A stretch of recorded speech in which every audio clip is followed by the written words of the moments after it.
আসসালামু আলাইকুম, welcome to our channel tasty bite. আজকে আমি আপনাদেরকে দেখাবো অত্যন্ত মজাদার নরম তুলতুলে একটি কেক, স্ট্রবেরি স্পঞ্জ কেক।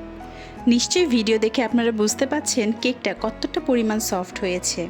আমি হাত দিয়ে ভাঁজ করে নিচ্ছি, তারপরও কেকটা ভেঙে যাচ্ছে না বা একদম চুপসে যাচ্ছে না, আবার আগের পর্যায়ে ফিরে আসছে। তাহলে চলুন দেরি না করে শুরু করা যাক আজকের মজাদার স্ট্রবেরি স্পঞ্জ কেকের রেসিপির শুরুতেই আমি এখানে 1 কাপ পরিমাণ ময়দা থেকে 1 চা চামচ পরিমাণ ময়দা সরিয়ে নিচ্ছি এবং এখানে 1 চা চামচ পরিমাণ ময়দার পরিবর্তে 1 চা চামচ পরিমাণ কর্নফ্লাওয়ার অ্যাড করে দিচ্ছি।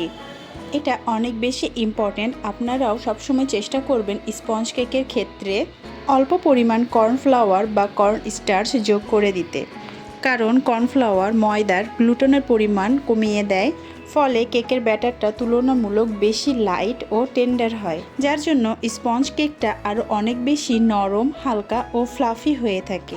এখন আমি শুকনো উপকরণগুলো একসঙ্গে খুব ভালোভাবে ছেঁকে নিব, যার জন্য আমি এখানে আমাদের তৈরি করে রাখা ময়দা নিয়ে নিচ্ছি, সাথে দিচ্ছি হাফ টেবিল চামচ পরিমাণ গুঁড়ো দুধ এবং 1 চা চামচ পরিমাণ বেকিং পাউডার।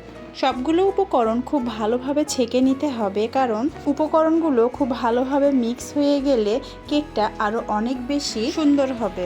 স্পঞ্জ কেকের ক্ষেত্রে আমি সবসময় চেষ্টা করি শুকনো উপকরণগুলো 2 বার করে চেলে নেওয়ার জন্য। আপনারাও চেষ্টা করবেন শুকনো উপকরণগুলো 2 থেকে 3 বার চেলে নিতে। আমি যেহেতু আজকে 3 ডিমের স্পঞ্জ কেক রেডি করছি, এই জন্য আমি এখানে তেল নিয়েছি প্রায় 2 টেবিল চামচ পরিমাণ।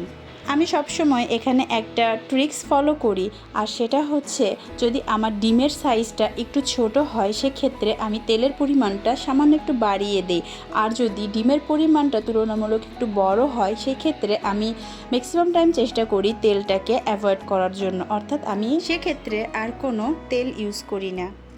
এখন আমি রুমের স্বাভাবিক তাপমাত্রায় থাকা 3টা ডিম নিয়ে নিচ্ছি এবং এই 3টা ডিমের আমি সাদা অংশ ও কুসুমটাকে আলাদা করে নেব।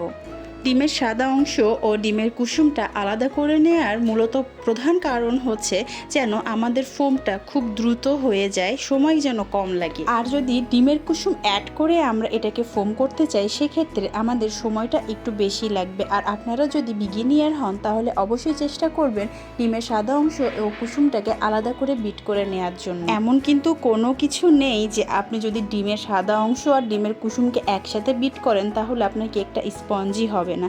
এটা সম্পূর্ণ একটা মিথ। আপনারা এই কথাকে একদম ট্রাস্ট করবেন না, কারণ ডিমের সাদা অংশ ও ডিমের কুসুম একসাথে বিট করলেও আপনার কেক অবশ্যই স্পঞ্জি হবে। শুধু পার্থক্যটা হচ্ছে সেক্ষেত্রে আপনার সময়টা অনেক বেশি লাগবে। যখন ডিমের সাদা অংশের ফোমের কনসিস্টেন্সিটা এমন থকথকে হয়ে আসবে সেই পর্যায়ে আমরা এখানে 1 কাপের কিছুটা কম পরিমাণ চিনি ও 1 চিমটি পরিমাণ লবণ অ্যাড করে দিব। তবে মনে রাখতে হবে আমরা চিনিটাকে একবারে সম্পূর্ণ বিট করে নিব না, আমরা এখানে প্রায় 2-3 বারে চিনি দিয়ে তারপর বিট করে নিব। সেই ক্ষেত্রে ফোমটা আরও অনেক বেশি সুন্দর হয় এবং আমাদের কেকটা আরও অনেক বেশি স্পঞ্জি হবে। আমি এক হাতে বিটার চালাই এবং অপর হাতে আমি চিনি অ্যাড করে দেই ও ভালোভাবে এটাকে বিট করতে থাকি। আপনারাও চেষ্টা করবেন এই প্রসেসটাকে এভাবে ফলো করার জন্য। স্পঞ্জ কেকের ক্ষেত্রে এই ডিমের ফোমটা অনেক বেশি গুরুত্বপূর্ণ ভূমিকা পালন করে, কারণ ডিমের ফোম যত বেশি সুন্দর ও স্টিফ হবে আপনার কেকটাও তত বেশি সুন্দর, হালকা ও স্পঞ্জি হবে। ডিমের ফোম পারফেক্ট হয়েছে কিনা সেটা কিভাবে বুঝবেন? যখন দেখবেন বাটিটাকে উল্টিয়ে দিলেও ডিমের ফোমটা একটুও নড়াচড়া করছে না বা নিচে পড়ে যাচ্ছে না, তখনই বুঝবেন যে আপনার এই ডিমের ফোমটা একদম পারফেক্ট হয়েছে। আর এই কাজ করতে করতে আপনাদেরকে কিন্তু বিটারকে মাঝে মধ্যে কয়েক সেকেন্ডের জন্য একটু করে রেস্ট দিতে হবে, কারণ একটানা বিটারে এভাবে কাজ করলে বিটারটা নষ্ট হয়ে যাওয়ার সম্ভাবনা থেকে যায়। যখন আমাদের ডিমের সাদা অংশটা খুব পারফেক্টভাবে স্টিফ হয়ে যাবে তখন আমরা এখানে সয়াবিন তেল অ্যাড করে নিব ও বিট করতে থাকব। তেল যখন মিক্স হয়ে যাবে তারপর আমরা এখানে একটা একটা করে ডিমের কুসুম অ্যাড করে দিব ও বিট করতে থাকব। ডিমের কুসুমগুলো সবগুলো একসাথে দেয়া যাবে না, কারণ একসাথে সবগুলো ডিমের কুসুম দিয়ে দিলে ফোমের ভলিউমটা হঠাৎ কমে যেতে পারে এবং ফোমটা চুপসে যাওয়ার সম্ভাবনা থাকে।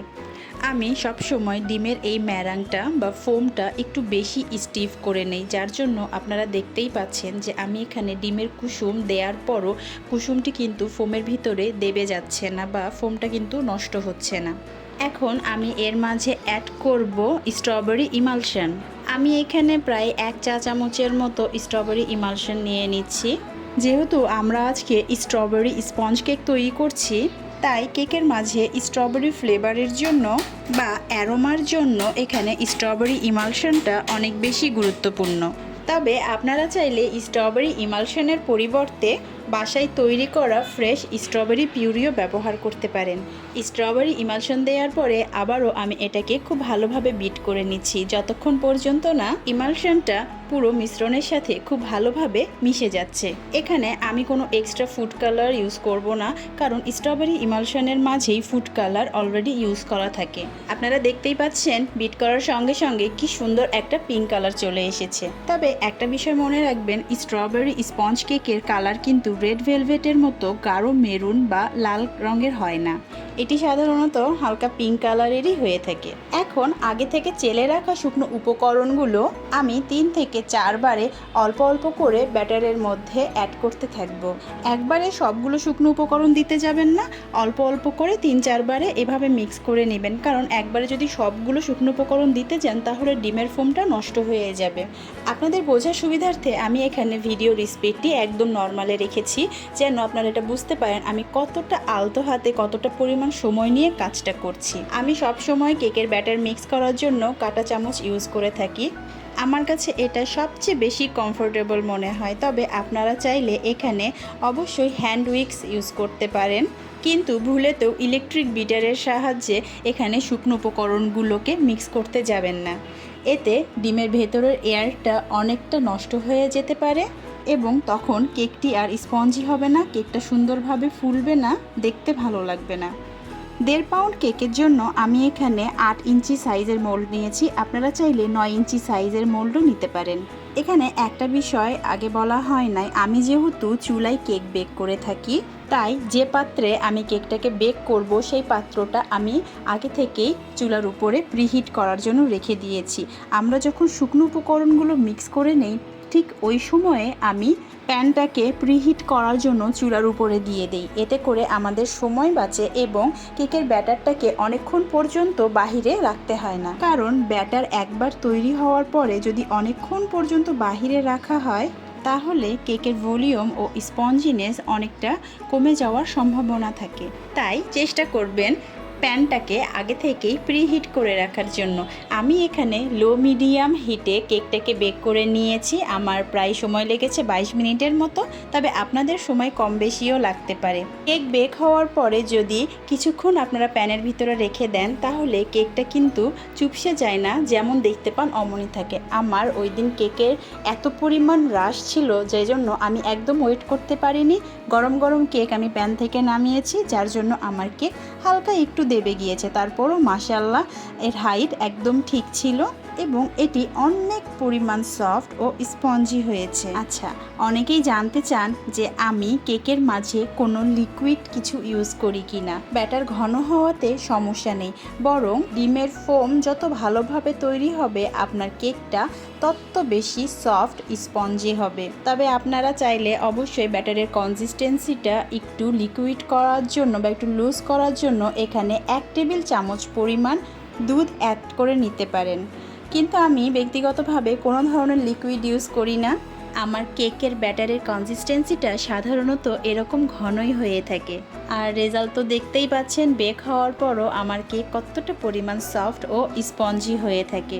এজন্য ভয় পাওয়ার কোনো কারণ নেই, আমি যেভাবে দেখিয়েছি হুবহু যদি আপনারা স্টেপ বাই স্টেপ এই রেসিপিটা ফলো করেন তাহলে আপনারাও এমন নরম তুলতুলে তুলার মতো কেক বেক করতে পারবেন। অসংখ্য ধন্যবাদ আপনাদের এতক্ষণ সাথে থাকার জন্য। আশা করি আজকের আমার এই স্ট্রবেরি স্পঞ্জ কেকের রেসিপিটি আপনাদের ভালো লেগেছে। ভিডিওটি যদি ভালো লেগে থাকে তাহলে অবশ্যই লাইক, কমেন্ট ও শেয়ার করবেন এবং আমার চ্যানেলটি যদি সাবস্ক্রাইব না করে থাকেন তাহলে অনুগ্রহ করে চ্যানেলটিকে সাবস্ক্রাইব করে দিবেন। অসংখ্য ধন্যবাদ। আসসালামু আলাইকুম।